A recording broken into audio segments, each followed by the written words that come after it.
Deus sempre foi o guardador do homem. Nós vemos desde a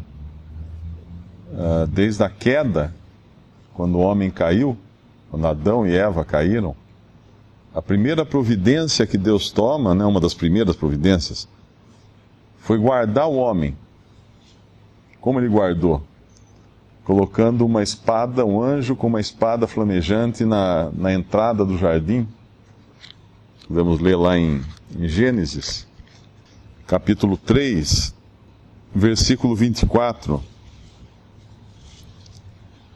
E havendo lançado fora o homem, os querubins ao oriente do jardim do Éden, e uma espada inflamada que andava ao redor, para guardar o caminho da árvore da vida.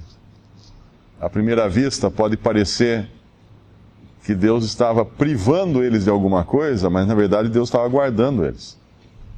Essa espada, para que alguém para se Adão e Eva tentassem chegar até a árvore da vida, eles seriam mortos pela espada flamejante. Por que isso? Porque a árvore da vida, quando o Senhor fala lá no mesmo capítulo, no versículo 22, então disse o Senhor Deus: eis que o homem é como um de nós, sabendo o bem e o mal. Ora, para que não estenda a sua mão e tome também da árvore da vida, e coma, e viva eternamente, o Senhor Deus, pois, o lançou fora do jardim do Éden, para lavrar a terra de que fora tomado. Se Adão e Eva comessem da árvore da vida, eles iam viver. Viver naquela condição deplorável de pecador, arruinado, e seriam verdadeiros zumbis, né? Apodrecendo vivos. Deus os guarda disso. A espada flamejante que roda em redor, que anda em redor, não permite que eles cheguem até a árvore da vida. Tem um que iria depois passar pela espada flamejante, passar pela morte, para abrir o acesso à vida ao homem, seria o Senhor Jesus. Mas Deus os guardou aqui. E depois, ao longo de toda a história do homem, nós vemos Deus guardando o homem várias vezes. Quando os anjos se misturam com linhagem humana, porque Deus havia prometido que da semente da mulher viria um que iria pisar a cabeça da serpente, o que os anjos malignos fazem em Gênesis 6? Eles se misturam com a natureza humana. Eles descem, tomam uma forma humana, ou de alguma maneira, eles entram as mulheres, filhas dos homens, e nascem então seres híbridos, que são os valentes da antiguidade, que fala em Gênesis 6, os heróis e gigantes da antiguidade. Esse gigante é mais no sentido de valentia do que, ou de força e poder, valentia do que de estatura, né? É diferente dos gigantes lá, que nós vamos encontrar depois, que vão enfrentar Davi. Esses são os heróis da antiguidade, que esses seres híbridos, né? E Deus, para preservar isso, o que ele faz? Ele destrói a terra. Em Gênesis 6, acontece essa corrupção da raça humana. No mesmo capítulo 6, Deus já anuncia o dilúvio, porque ele vai impedir que essa corrupção da semente da mulher se continue e se espalhe. Então ele seleciona uma família, Noé e sua família, e vai colocá-los na arca, então, e vai guardá-los também. Mais uma vez, Deus guardando de todo mal. Aqui no nosso salmo fala: o Senhor te guardará de todo mal. Ele guarda Noé e sua família, preserva então essa família, essa semente, né? E de tudo, porque não haveria uma destruição maior do que um dilúvio. No entanto, eles passam por cima desse dilúvio. Depois nós vamos seguindo a história do povo de Deus. Ele vai preservar de diversas maneiras. Em Jacó, por exemplo, ele levanta José para preservar aquela família de Jacó, da fome que se espalhou por todo o mundo, e tudo aquilo nos planos de Deus, José vindo parar no Egito e toda a história, e acaba com isso salvando o próprio povo de Israel, que é Jacó. E no final José fala: vós intentastes mal contra mim, mas Deus transformou esse mal em bem. Depois nós encontramos o povo de Israel no Egito, e Deus os guarda também, com sangue da morte do destruidor que ia passar sobre o Egito. O sangue os preserva. E quando eles se colocam entre duas montanhas e o mar, com o exército de Israel correndo atrás deles, Deus os guarda novamente, abrindo o mar. E Deus guarda esse povo no deserto por 40 anos, quando nem a sandália deles envelheceram. E eles atravessam aquele deserto, que deveria atravessar em 11 dias, eles levam 40 anos por causa da sua incredulidade, mas ainda assim são guardados por Deus em todo o caminho. E eles entram então na terra prometida, sempre guardados por Deus, e nós vamos ver essa história se repetir ao longo de todos os séculos. Durante 4.000 anos, Deus os guardou, até que veio Cristo então. E depois, até hoje, Deus continua guardando. Mais 2.000 anos que Deus tem guardado o seu povo na terra. Contra todas as expectativas, porque se nós pensarmos que Satanás, de todas as maneiras, quer destruir o povo de Deus, quer destruir a semente humana, nós vemos do que Deus tem guardado. Nesse capítulo nós temos 6 vezes a palavra guardar, ou guardador, né? No versículo 3, aquele que te guarda não tosquenejará. Versículo 4, nem dormirá o guarda de Israel. Versículo 5, o Senhor é quem te guarda. Versículo 7, o Senhor te guardará de todo mal. Ele guardará a tua alma. Versículo 8, o Senhor guardará a tua entrada e a tua saída desde agora e para sempre. 6 vezes Ele guarda. E quando o Senhor Jesus estava para ser entregue em João, capítulo 17, eu acredito, ou 18, é 17, né? Ele fala no versículo 12, estando eu com eles no mundo, guardava-os em teu nome.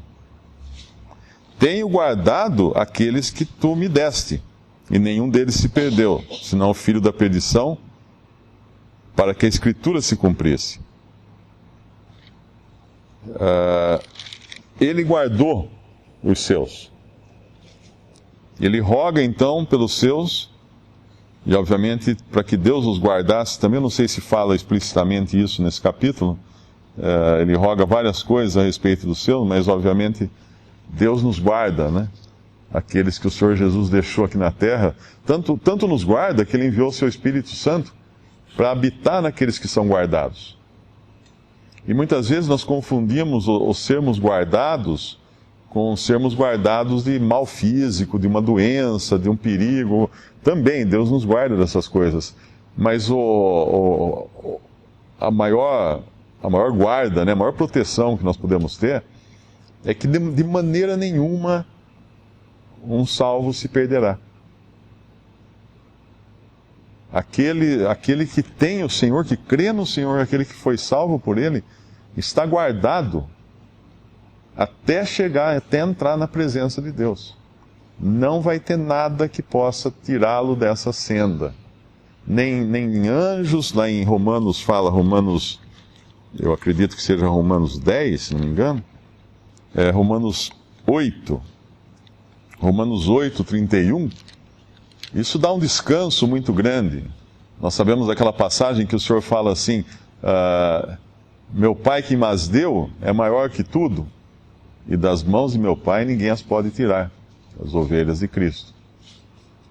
Ninguém as arrebatará de minha mão, ele fala. Mais guardado que isso, impossível. Virão tristezas, dores, doenças, acidentes, problemas, claro, nós estamos no mundo, nós estamos no terreno do inimigo, no ambiente hostil, mas somos guardados em meio a tudo isso.